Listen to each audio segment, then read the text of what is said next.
almost everyone feels like they are behind. So welcome to the club. Welcome to the behind club. We're all there. If you feel like you're too late now, does that mean then by not looking at it today that you're going to be less late if you look at it next year?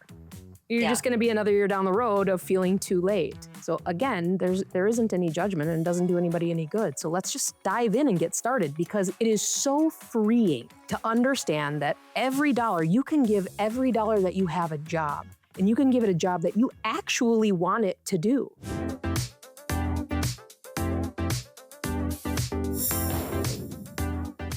Welcome to Brazen and Bold. Today, I am joined by Kristin Stutz. She's a certified financial planner, professional, and certified exit planning advisor. She's drawing on more than 30 years of beauty industry experience, from hairstylist, behind the chair, to salon owner, an industry coach, and now she's on the other side of the fence working in the financial world as an advisor. So she understands this from the inside out.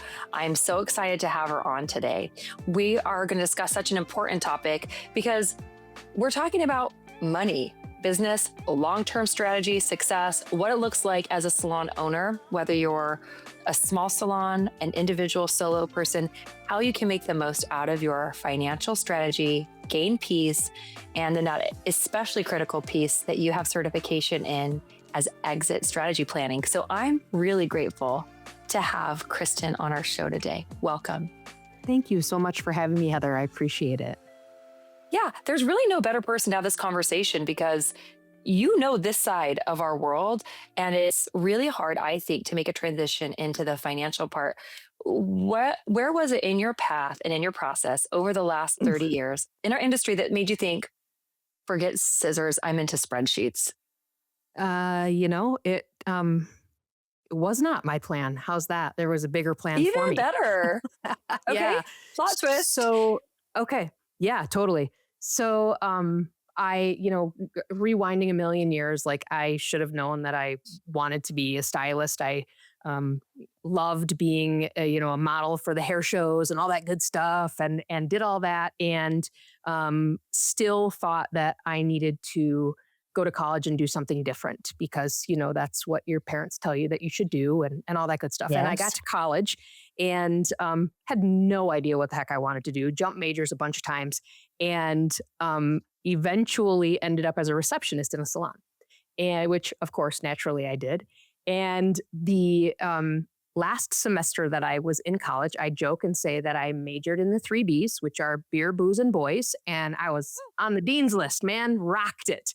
However, my grades weren't so good. And so that particular school said, you probably need to take a little time off. And so I went to the salon that I was receptioning in, and I said, hey, I need to take some time off and figure out, what my life is going to look like and what I'm going to do with my life, and probably need to have a more full-time job while I figure this out.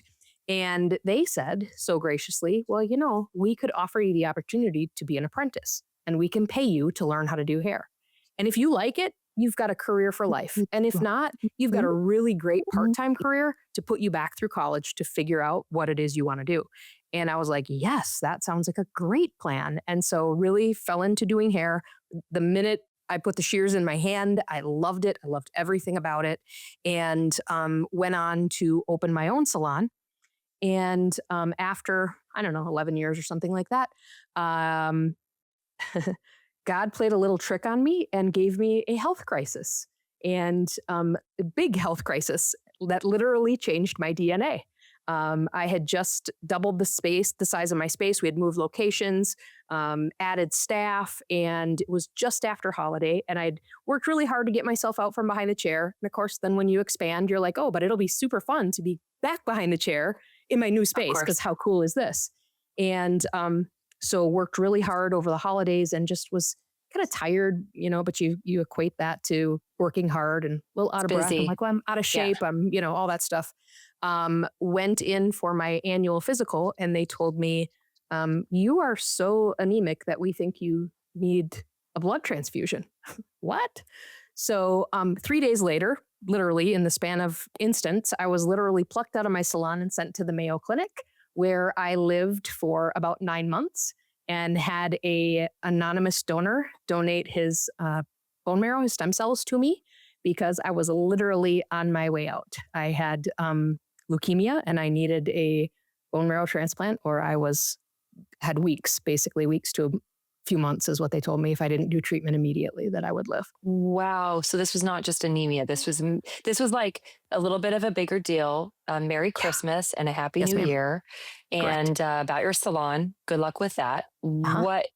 What did you do besides stay at the Um, Mayo Clinic? When was this? How many years ago was this? 2010. Holy cow. Okay. Yeah. Yeah. So, So, yeah. so that's a huge, huge ordeal. Yeah, it was pretty nuts. So, Probably didn't have that penciled in your calendar. That probably no, wasn't and like on your oh no, plan of fun things to do in 2010. no, ma'am. So how did you navigate that massive Yeah. snafu? So literally they wanted me to check in that day. And I was like, no, not convenient for me at all. I've got clients like tomorrow and I've got a staff and, everything else. So it doesn't really fit my agenda. I'm so And sorry. I'm busy. Can we do exactly, it next week? not really going to work. Unfortunately, my dad had passed away about a little over a year prior to that from a really rare cancer. And he had all his treatments at Mayo Clinic and they were brutal, brutal. And so I was like, I'm not so sure that I really want to sign up for this either. And that's when he said, Miss Stutz, that's very dangerous. You'll be dead in weeks, Yeah. maybe a month. And so Oh, I said, okay, well then I need you to send me home. So they pumped me up with blood and sent me home and said, you can tell your team, but we need you back here in 2 days. You need to check in and plan to be here for at least 6 months while we, try and save your life. And so, wow. yeah, so literally, I just told my team and I'm like, I'm out. I got to go. And, thankfully I was able to still connect with them. That was back in the Skype days and things like that. So, but yeah, I mean, I was a pretty big producer at that point. And thank goodness at that time, I was just starting a journey where I was becoming a coach with strategies. And so I had put a lot of systems in place. Thank the Lord, Yes. um, Yes. that the business could run without me. And yeah, so literally, I did not walk back into my home for 9 months. Didn't walk back into my business for 1 year. And at that point, they had said, based on all this stuff, like we just don't think that some of the complications post transplant that it's going to be good for you to go back behind the chair. And Wow. yeah, so that had never, I mean, I would joke like, oh, I'm going to get out from behind the chair. And then I would just always go back in because it's fun. Right. Unless And you get your hands amputated, when are you really ever going to hang up the shears? yes, ma'am, I correct. don't take So, clients. I don't work mhm. with guests. I haven't done this and yet there's always somebody who it's like, yeah, your kid's getting married and I've done your hair forever. Of course, I'm going to go in and do Happens. your haircut for that. Or, you Yes. know, I do models. That's what I say. I'm going to work on them as a model so then I can use them to teach my Right. team something. And because I don't see guests, I am doing other things, but it doesn't matter. We don't really know how to Yes. quit. But you were Correct. So forced yeah. Yeah. pretty So in it a was big really like and salt in traumatic the way. wound. Yeah. Yeah. Yeah. A lot like salt in the wound. I kept the salon for about 2 years and had the opportunity at one point, had an employee who was interested in purchasing it from me and kind of went back and forth like, is this the right time? Is this what I want to do? And I mean, literally my DNA, you cut my finger open, the DNA does not come back to me in my blood. My DNA was different. My life was different. Everything was different. And I was like, yes, it's time to make a break and make a change in my life. Yeah. And, so at that point, I did take the opportunity to sell. And thank goodness, again, I had built something that was actually saleable. Yeah. Certainly, there were many things that I could have done that would have made it, in a better position yet to be sold, but it was the right timing and it was the right way to transition out. And so from there, I went on as I healed up more, took a long time. But I went on to be a coach for strategies and then eventually became their director of education. So I worked really strongly behind the scenes and helping owners really understand their financials on the business side of things, which I Right. loved, loved, loved, loved. And I kept seeing this disconnect between owners who were working really hard to build their businesses and put their businesses in a good financial position and no consideration of what was going to happen on the personal side or how they Yeah. might be able to exit or making any sort of plans. There was like just no connection between the personal side of finance and the business side of finance. And I Right. wanted to create a solution for that. And so that's kind of Incredible. what led me down the path of um, going into being an advisor. Yeah. So it literally, I knew that I needed to make a change again out of that, but didn't know what I wanted, and it just fell in my lap of like, yeah, this is what you need to do. How long ago was that shift for It's you? just about 10 years, closing in on 10 years now. Okay. Okay. Yeah. Amazing. Yeah. So Yeah. not too far after all that, it's 5 or 6 years post recovery, working with strategies. Um, Before you began working with strategies, coaching with them, and also using them in your own salon, did you feel confident with money? Were you somebody who was like, I get the numbers piece of it, or I feel good about this? Or Oh where were you? my. Where was the original you, No. the raw No. you? No? No. No. Okay. The original me was working insane hours and float carrying the salon financially, working Yeah. crazy hours, Very and typical. yeah, absolutely. And had a team who, had a lot more flexibility than I did. And I just was exhausted and felt like I was drowning. I believe I've heard you say that a time or two. I once or Yeah. twice. Yeah. And really wanted to change that. And I remember when I was writing the business plan for my salon, my mom was actually a CPA. Mom CPA, dad attorney, crazy. And I remember her just walking me through all these spreadsheets, and I was I was so angry with her because I was like, I don't care. Like, just no, this is going to work. It's going to be fine. I don't want to look at these numbers anymore. And I remember about 6 months Wow. in, I was like, Mom, I need some help. Yeah. Like, Okay. I Well, need to that's figure kind this of out. cool. So you had that support, but Mhm. that was not your native language.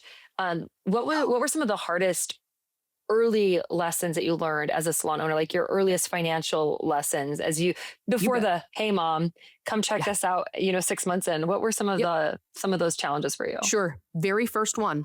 I remember the first year getting my tax return done. And they told me in that first year, like, don't worry about it. Your first year, you're not going to be profitable. You're not going to owe any tax. Like, don't worry about it.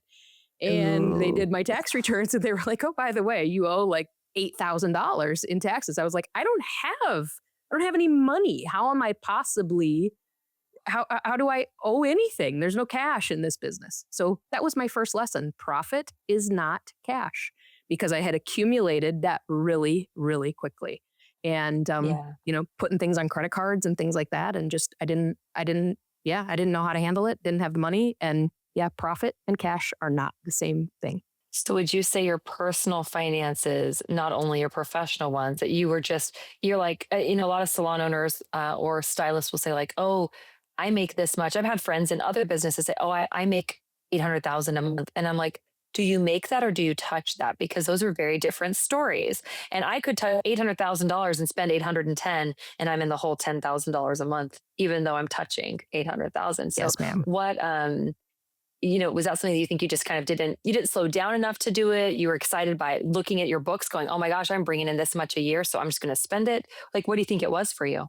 Yeah, I think it wasn't so much that spending it personally, just not understanding how to pay people appropriately, not understanding Oh, how to manage inventory, not understanding, that color is expensive, right? And waste and all that stuff. Just I was so into I just want to do hair and I want to do hair really well. I want to serve the yeah. clients really well. I want to have a good team who's well educated. And so just just spending, just spending Yeah. on the business side of things. And then personally, just kind of, skating by, truly. Yeah.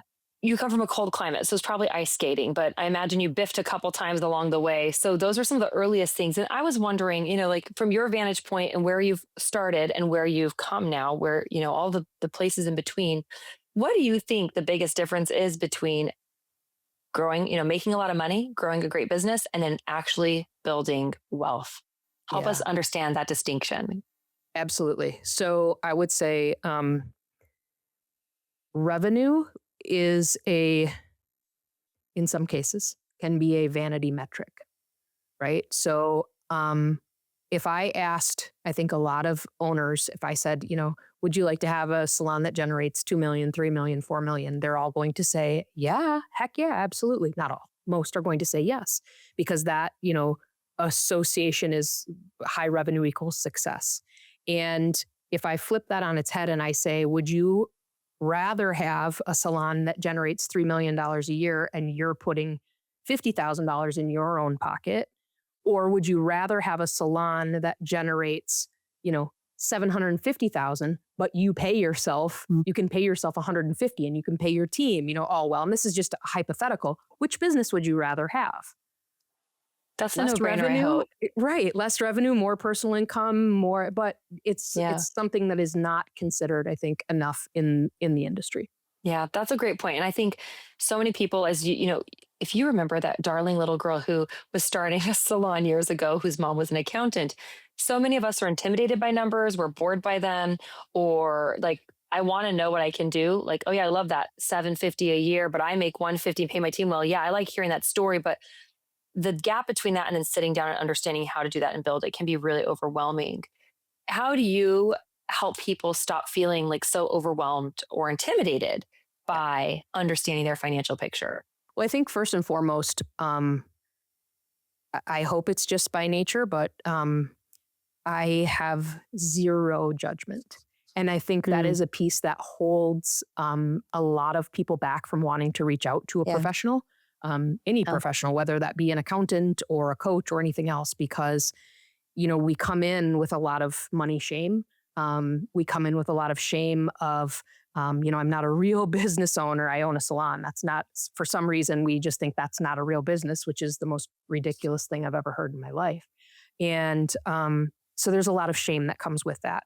And so that is one piece where I'm like, I don't care what you have. I don't care what you know or you think you don't know. Like, let's just figure out, where are you? Let's take the hard Totally. numbers and figure out, where are you? No judgment. Let's figure out where you want to go. And then it's just very simply putting the pieces together. And if money were just numbers and just black and white, it would all be so easy.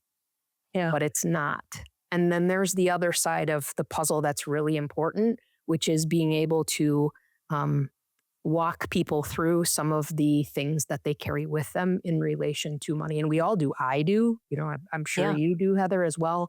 And so really just being able to pull the pieces apart to say, okay, this is what's happening in your business. Let's help you understand that. Oh, and by the way, you've got personal finances over here, and this is what's happening there. And then let's figure out how these two work together to get you to where you want to go. Because the bottom line is, your business isn't separate from your financial plan. It's the thing that is driving your financial plan. Yeah. And your family's financial plan. And in most cases, a salon owner's retirement often is just that, is, Yep. someday I'm going to sell this. I don't know how, I don't know what that's going to look like. I'm not planning for it. Totally. And I'm not saving for any other retirement in any other way, shape, or form, except maybe my spouse's 401k.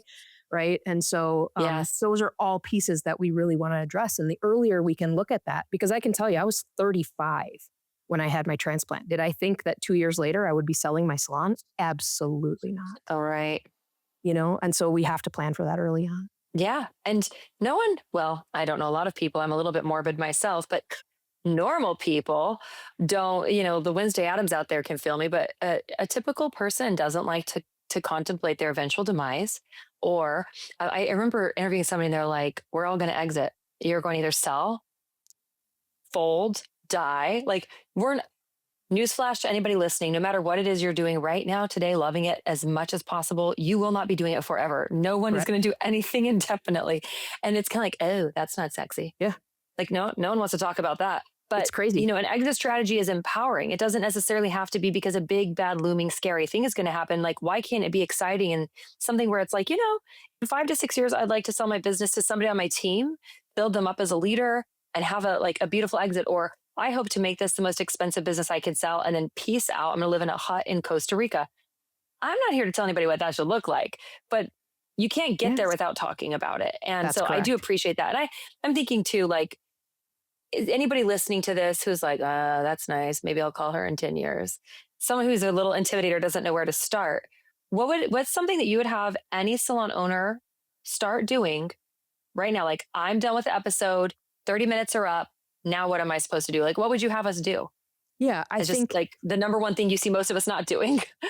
Well, it's going to sound really, maybe even just, I don't know, flippant, trivial, something like that. Figure out where you want to go. What do you really, really want? Right? Mm. Because I think most of us aren't in a position where we contemplate that, right? And think about, okay, we can make a vision board or anything else, but to get really specific and say, these are the things that are actually most important to me. And sometimes that means letting go of some of those vanity metrics and saying, you know what, no, what I really want to do is not work on Wednesdays. Like that would make my life so much more rich, and getting truly honest about what some of those things are. And like I said, I know maybe that seems like, it's small potatoes, but if you don't know what you really want, there's no way for you to be intentional about where your dollars go next. And that's what it takes, is to be intentional. Does that make sense? Yeah, it does. And I actually think that that's great. It doesn't sound basic. It sounds amazing and it actually sounds fun. It's a lot less stressful than like dig in and get to know your numbers. I'm so relieved. Now I'm like, ooh, I could sit down and like brainstorm and journal. And it might even be fun for me to clip pictures out of a magazine of what I think visually would be fun to want. There's Yes. an author named Dan Sullivan. He's a coach I know for him. business owners and entrepreneurs. Yeah. So Dan Sullivan, and he talks about being a really good wanter, that every day, I think it was for like 20 years straight, he missed a handful of days of journaling what he wanted. He would sit Mhm. down and like, I want this. And I love a concept he speaks about, which actually sounds like what you're having our listeners do. And that is, a lot of us know what we need. Like, I need to pay rent at my salon and it's $3,500 this month, and I've got to make payroll and I've got 10 people on my team, whatever that is. We know what we need to do. And he talked about thinking about what you need comes from a place of scarcity. There's a cap to it. But if I dream about what I want, whether it's I want to take Wednesdays off, or I want a business that runs itself, which is, hey, newsflash, it's what I want.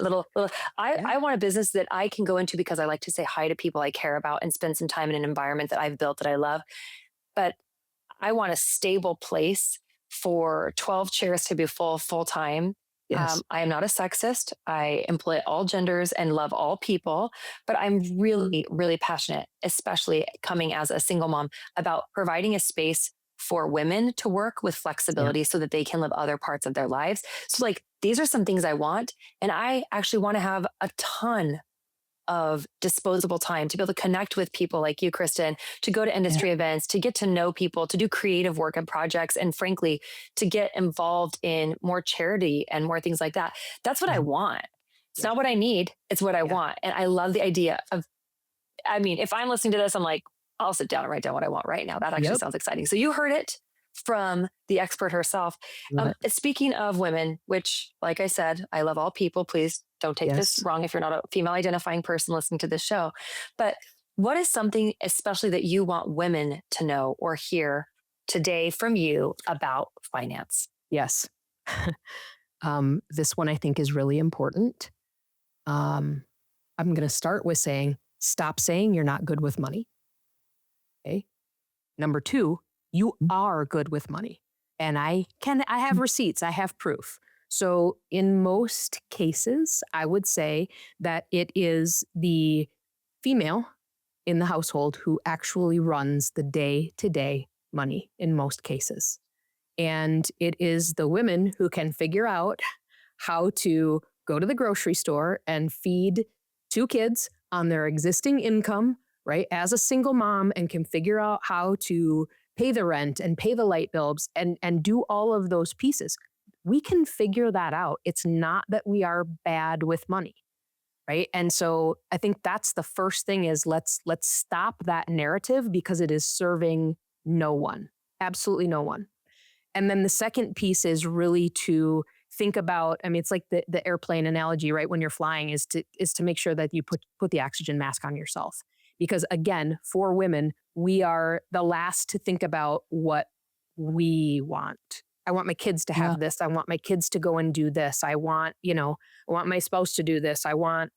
And we have to stop at some point and say, and yes, what do we want? Besides the pair of shoes that we go on Amazon and buy at 2:00 in the morning because we're tired of carrying the load and just want the dopamine hit, because it's not really the Amazon shoes that you want. It's self-care. Yeah. Yeah. I also want to walk my dog every day in the sunshine. And I didn't mention my children in any of the things I wanted. So I like Rock that. on, you got this. Yeah. It is for my kids, but the Yeah. truth is there.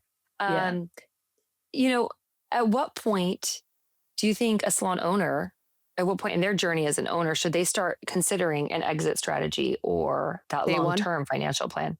Day one. Okay. So we all might be a few minutes behind. Okay. So day one, whether or not you plan on being in this business and owning the business for 5 years or 50 years, day one, we want to start thinking about, okay, so I'm going to hear this as someone who's done this for, let's pretend 15 years. It's only been 6. I am so far behind. Now I'm scared. I just won't even start. How do I get over that hurdle? Yes. So here's what I would say. And the reason that I say day one is when you are thinking about exiting a business, what is it that you try and do or build? You try and build the business to the greatest value. And what does that mean? If you're trying to build the business to the greatest value, it means that everything is running smoothly. Ship shape.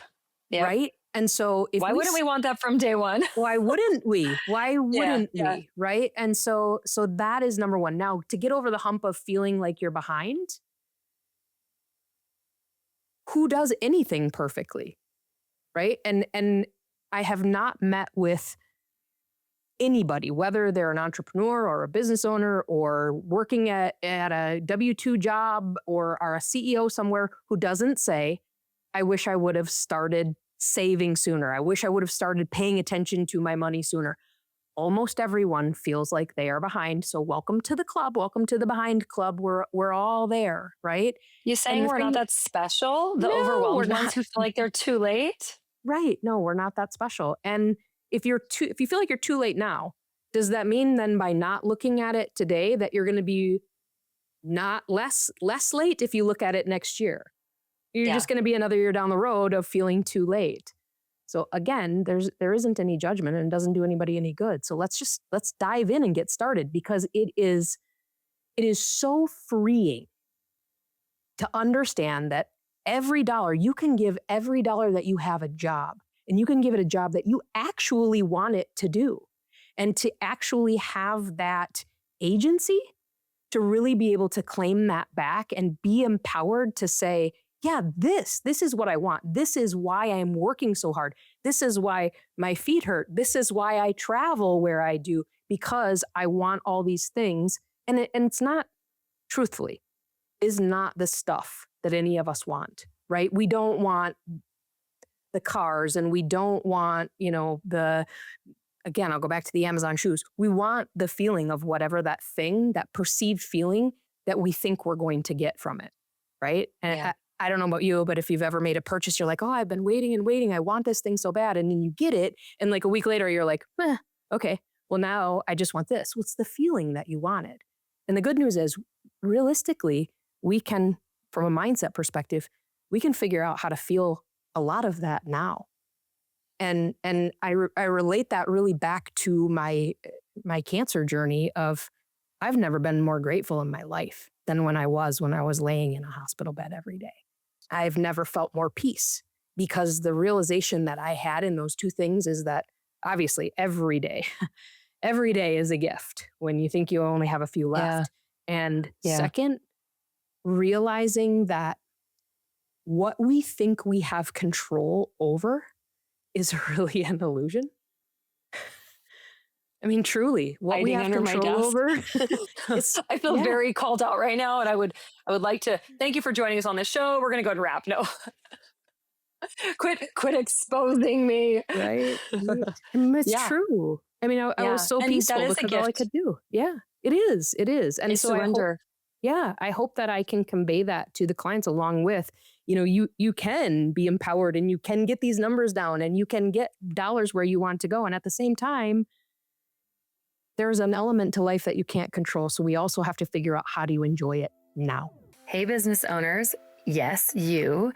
I know you're juggling it all. Marketing, admin tasks, websites, podcasts, social media. The list never ends. That's where Spark comes in.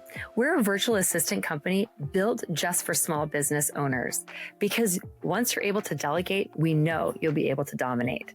Our clients are seeing up to 30% increase in social media engagement and sales, all by letting us handle the behind the scenes work.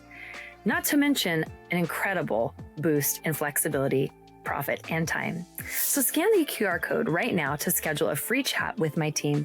Let's make you efficient AF and help you focus on what you do best, growing and leading your business? Well, if listeners only get one thing out of this entire time we've spent together, I think all of it has been beneficial so far for me. So I'm sure other fellow salon owners and business owners are enjoying what you have to share. But I mean, if we can find gratitude in this moment, right where we are at, knowing that most people, no matter if they have 10 million in the bank or they're starting from scratch, feel behind, feel overwhelmed, all that we're not alone in that, but we don't have to wait until that someday to feel peace. If you can figure out how to bottle up the ability to surrender control and to really lean into that, I will pay whatever you ask for it. Of course. I am working diligently at that concept in my own personal life. And I think that that's just incredibly profound, especially coming from your experience and what you've lived. This isn't you from some pleasant high horse. This is No. the you speaking from a hospital bed, not knowing whether or not you're going to live till next week. And that's really a spot where people get refined and it gets laser crystal clear. Like this is what matters or doesn't. I think that's Yes. incredible. I will say so thank this. you. Surrender is not ignore, right? Surrender is not forget about it. Surrender is I will do my part in what I need to do, and then I will not stress about all the other stuff that I can't control in this moment. Yeah. That makes Clinging sense. to an outcome. Absolutely. And clinging to an outcome is something that I've been plagued with and that I'm really focusing my meditation, my thought work, my prayer, my therapy on letting go of an outcome. And it used to be, well, everything will be okay if this thing works out, or Yes, ma'am. as long as X, Y, or Z, I know I'll be okay. And it used to be whether it's owning a home or, my marriage working out or whatever thing. And I started to realize, hey, look, I'm not dead yet. And is it really as scary as it feels to be in free fall? Or is that really the pinnacle when X, Y, or Z thing that I thought would equal safety, peace, surrender?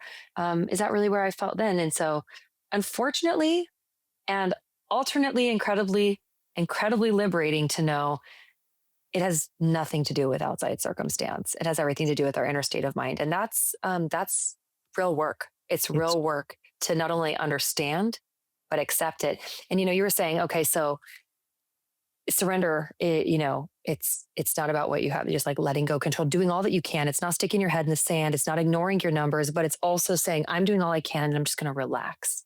Yeah. And for me, part of surrender has been relaxing into the fact that it's almost excruciatingly impossible for me to do so. And I'm just starting to accept that. Like my first step is to admit I have a problem. I am seriously just on step one of saying that's really hard for me. So not to go off on a tangent or be too personal, but I think that thing has been over and over in my life, recurring as a theme. Yeah. And hopefully people listening can appreciate what you shared about that. So I'm really, really grateful. Yeah. That you let us take that little sidebar. So, speaking of numbers, it's not about ignoring your numbers. It's not about, well, it'll all work out. Que sera, sera. Yes. What are the things, like, what are the numbers that you want your salon owners and your clients to be looking at, maybe monthly or regularly, personally and in their businesses? What are these numbers you want them to pay attention to? Yes. So on the business side of things, there's a multitude of things that we look at. Obviously, profit being one. We're obviously going to want to make sure that we understand the tax implications. And while we don't do tax prep, we do a lot of tax strategy where we will meet with in conjunction with our client and their accountant and have conversations with the accountant to say, hey, is this a strategy that might be beneficial for the client based on this situation and this situation? One of the things that we find frequently is oftentimes the accountant doesn't even know all of the things that are happening on the personal side. And so there are some things that get missed in translation. And there are many times where we're the person who kind of knows the full story and so can see a little bit further down the road than perhaps some of the other professionals are. So understanding, what your profit margins look like, what your personal income is, Another really important piece, and this is something that I think gets missed frequently on the owner side of things, and we talk about it a lot in the exit planning, is we will see, an owner says, well, I make X amount of dollars. And maybe they're talking about their W 2 income. Maybe they're talking about some distributions, right? Some of those pieces. And the piece that they fail to put in amongst all those things are the things that the business currently funds for them. So for Oh, example, yeah. if your business pays for your cell phone and we're trying to make a plan for your eventual exit, we have to fund those dollars from somewhere because your business, you're not going to have it anymore and your business isn't going to do those things. Right. And Mhm. so I think a lot of owners miss those pieces as far as what the business is actually funding that they will eventually have to fund themselves. So looking at Okay. those numbers is important. And then of course the typical KPIs, right? You're going to want to understand what your productivity is. There is a something that I see happen often that I is frustrating to me where I see people just hiring because the more bodies we have, we think It that's feels better for our busy. business. I'm touching Correct. more money. I'm touching more Yes. clients. Yes, Hmm. yes. And just like you said, there's a difference between having money and handling money, right? And that Yeah. just means there's more coming through your door, but it isn't necessarily making your business more successful, more profitable, more financially stable, and it's likely just adding more headaches to your plate. So Yeah. that's an important piece. And of course, again, all the other KPIs of, retail, I like to look at retail to total. I like to look at percent of clients buying retail, all the drivers that are going to give us an indication of what's actually happening in the business. Retention, of course, is huge, right? That's the Yeah. the biggest change factor that you can really make in your business. So we look at those, and then on the personal side, again, the biggest disconnect for people personally is where they're actually spending, where are their dollars Yeah. going, Yeah. and most of us don't want to look at that because typically it means that there's going to be a behavioral shift somewhere. So raise your hand if you like accountability all the time, transparency and follow through. Nobody, anybody? No. Okay. Yeah, it's really cute to talk about, but then when it's like, well, let's really peel back the layers and look at the wire under the hood. It's like, oh, Yeah. mm, like Yeah. not that one thing that I do, or not that. Yeah, I think that that's that radical honesty and accountability. Though, I mean, Yeah. what other way are we going to get to the other side and to freedom in Totally. any facet of our lives, but especially financially? Yeah. In And your opinion, oh, go ahead. Go ahead. I was just gonna say you can put your dollars wherever you want to put them as long as they're getting you to your goal, right? And I was working with a client yesterday and we've been kind of, looking at her personal spending, and a few months back she was shocked at how much she spent on Grubhub. And so yesterday we went in and we looked at her personal spending, and first thing she goes, "Let's look at Grubhub. Let's look at Grubhub." She was so Is it better? excited. Right, couldn't wait to see the impact of the changes that she had made and what that means for her personal life. And it really can be, like I said, it really can be fun when you decide, no, no, no, this is really what I want, not this. So it's cool. And I think that what you bring up there is so critical because I think oftentimes someone who likes to skirt around the conversation of looking at the hard details, looking at the numbers, being brutally honest and accountable about their numbers. I think a lot of times the thing that we're avoiding is the pain that comes with maybe letting go of that thing that we like, that creature comfort or that little indulgence that we can't help but say yes to every time we're nearby. Even just the convenience of Grubhub, of your DoorDash delivery. um, and I think looking at it as from perspective of I need to stop doing this, I can't do this, it's limited, it's limiting, it's scarce. But if I look at it as and this is what I've been doing, each purchase I make, I think, do I want this or do I want something to take my children on vacation? Do I Totally. want this or do I want to buy this and take another work contract and another trip? Or if I don't do this, I can stay home one more weekend a month. Like Yes. that doesn't feel sad to me. That feels like, ooh, that sounds really relaxing. Okay, I Right. choose a weekend home. I That's the choose empowering. I choose a trip with my children, not this, that, and the other. And I think that that becomes empowering too when you start looking at what you really want to your original suggestion. First item of business, first order that we need Yes. to do. And that's, well, what do I really want? And I Mhm. think it will make it a lot easier for us to make those shifts rather than feeling like we're getting deprived or shut down, thinking, Yes. I really, really want to take Wednesdays off. And Yes. that's going to require a slow shift. So I Yes. love, love, love that. I'll give you an In your example. opinion, Oh, oh I'm yeah, sorry. thank you. I'll give you an example that Oh, I really like. I have a client whose husband passed away, and the client would say to me, it's been a few years, and she would say, I'm not a drinker. I don't do this, but what I really want to do is I want to travel. And when I travel, I want to yes. travel first class. Okay, great. However, she does that late night Amazon shopping habit. And I said, okay, here's the deal. Here's what we're going to do. I want you, when you miss your husband and you're doing that Amazon shopping thing, I want you to load up your cart. I want you to put everything you think you want in this very moment in your cart. Okay. And then I want you to close your phone. And you can go back 2 days later. And 2 days Yes. later, I want you to take a screenshot of what the total is in your cart.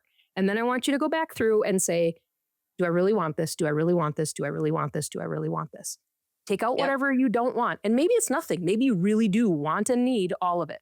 But if you take stuff out, then take another screenshot of what you actually spent. And what I want you to do is take the difference between the dollars that were initially there that you were going to spend that night in that emotion and the difference between what you actually spent, transfer those dollars.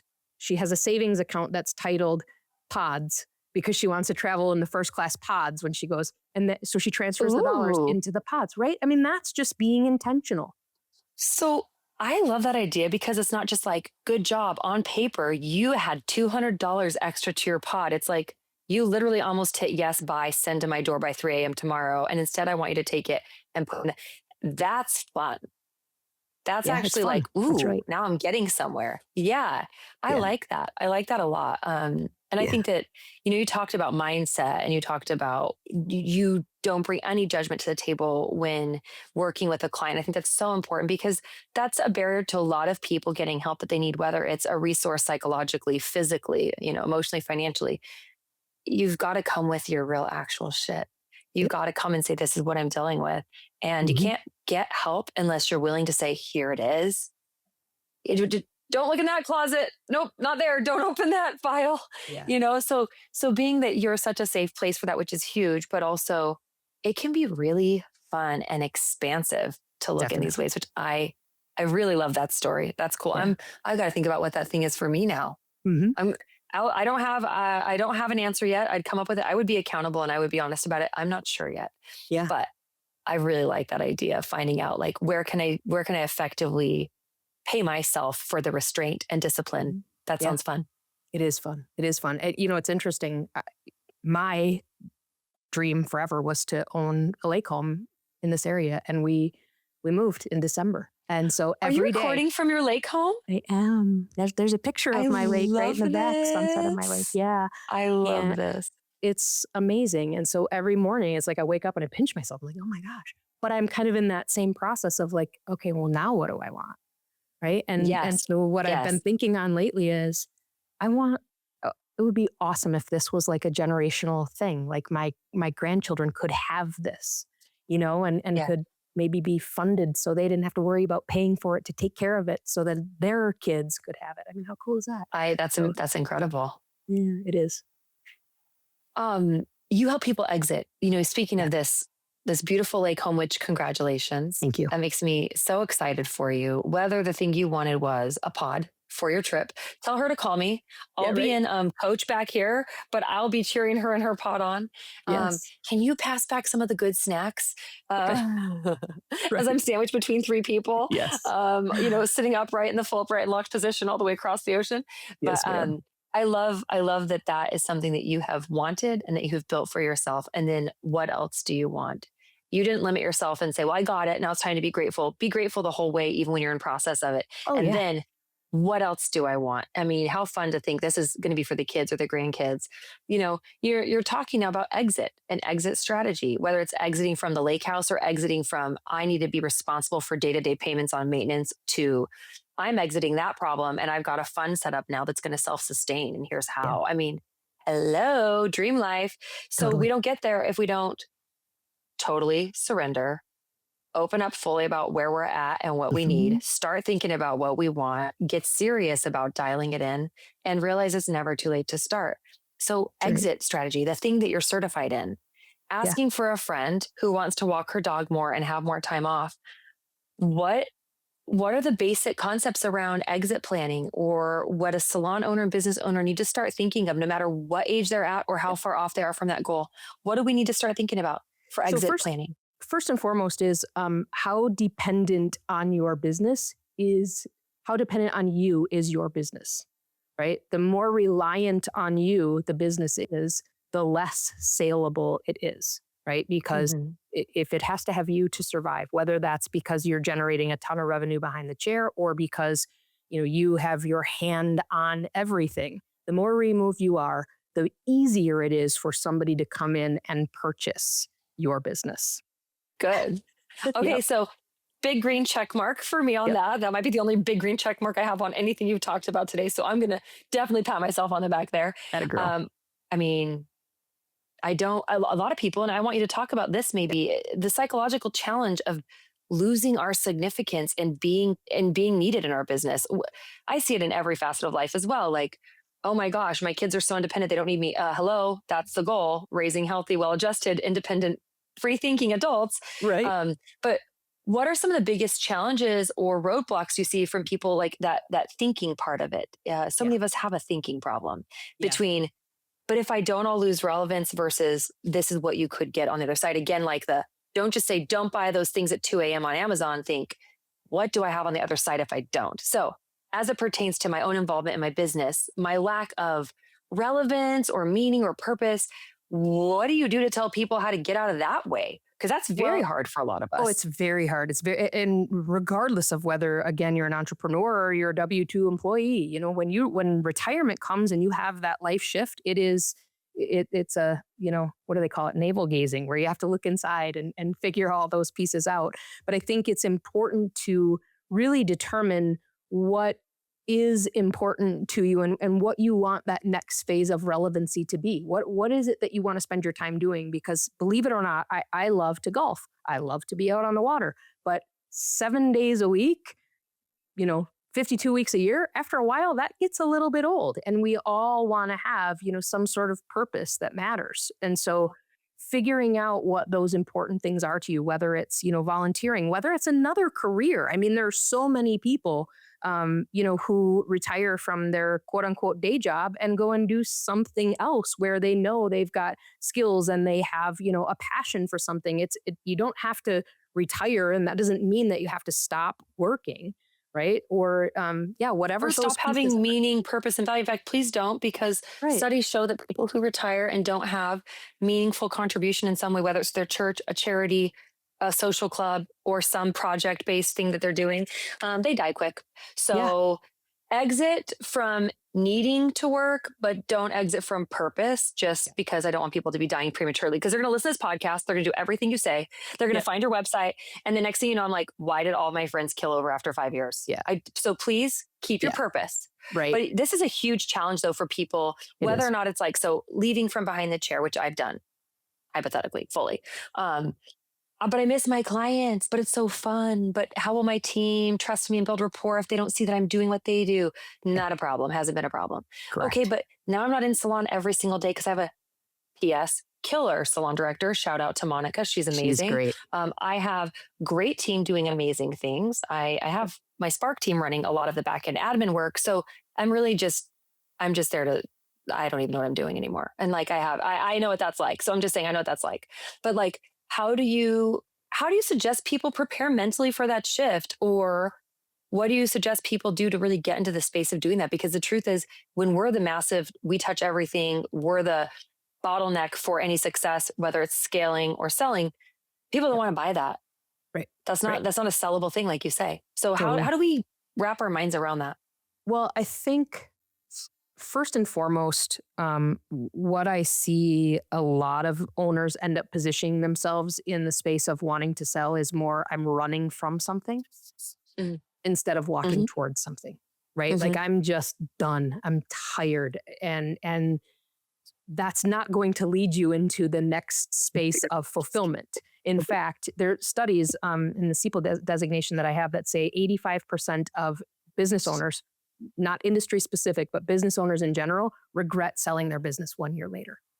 And it's twofold. It's because maybe they were running from something and they say, oh man, if I just would have buckled down and done this, or, found a way to have maybe a virtual assistant come in and take some of this off my plate and reduce some of that stress, right? Things would have been better. And they're not, again, moving towards the next phase in their life. And as funny as it sounds, it really does go back to that. What do you want? What do you want? Because if it's running away from this thing, then you have to design systems in your business.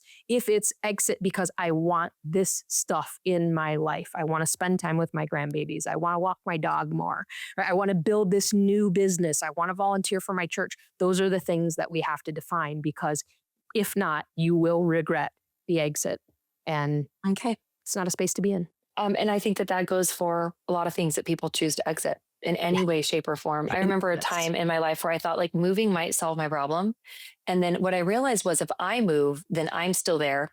So I actually came to the conclusion, very, very big slow clap for me, but I came to the conclusion that once I am fully or as okay as I can be right now in this moment, wherever I am, then I can choose wherever I want to go. Because that was my litmus test, is once I can fully embrace everything about here and now. If I want to move to Southern California, if I want to live in a van, do you know what? Then I'm, like you said, you're not running from something, you're running to something. Now you can choose. You're having choice. And I think a lot of times if we look at what we want to avoid, if it's an avoid versus approach, and that's something I talk about in like growth psychology and positive growth mindset. If you're avoiding discomfort or pain, you're going to essentially keep encountering that. Whereas if you're approaching something healthier, more freedom of time, approaching something is going to give you a much better result than running from this behind me, because there's always going to be a shadow, right? That's right. So turning towards something versus away from something, which I love that. There's a book titled Wherever You Go, There You Are. Well, I was what's it called? I had a ghostwriter. Right, you know what I mean? Right. Yeah, That's it. Exactly. Mm-hmm. Yeah. All right. I want to know a couple of things just kind of in closing for rapid fire. What's one thing or a few things that you see salon owners wasting their money on too often? Making everything look overly pretty and draining the accounts in order to do that. So pretties, decorations, fluff. Okay. What about in personal life? Where are you seeing people spending too much money? Is there something universal you encounter in financial planning for personal needs? Well, one easy one, and it's one that everybody talks about, is subscriptions, right? There's a lot of, you don't even know that you still have a subscription to this thing or that you got subscribed to it. So if I can lump all of that together, I would say it's just unknown holes in the bucket that you just don't even know. You don't even know that you're spending it. Okay. Kind of like the out of sight, out of mind, something that just is recurring and you're like, oh, I didn't see. Okay. Yep. What's one thing that you think is worth investing in every single time? Yourself.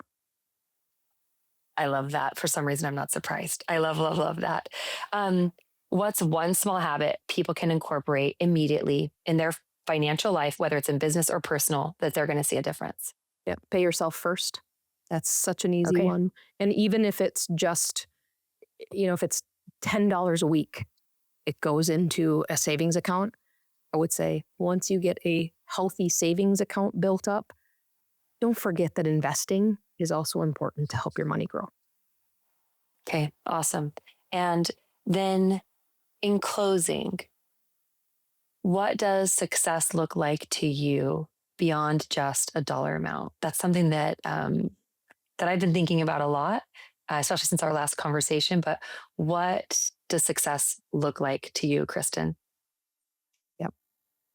It is time spent providing light for all the people that I love, the people that I haven't met yet, and just trying to just bring good energy to the world. Well, I think you are one of the most successful people that I've encountered then by your own standards. Thank you so much for joining us on the show. People can find you on your podcast, The 20 Volume Effect. They can also find you on your Instagram and website. If someone wants to work with you or just follow you and learn more about what you do, listen to your show. Yeah, absolutely. That's great. Thank you. Kristin, it has been such a pleasure and delight to feature your expertise here, your compassion, your thoughtfulness from the very inside underbelly of the business to now on the all the way the other side as someone who's teaching people about exit strategy, helping people gain financial freedom and clarity without judgment from your dream lake house. I've really, really enjoyed having you here today. Thank you for your time. I appreciate you.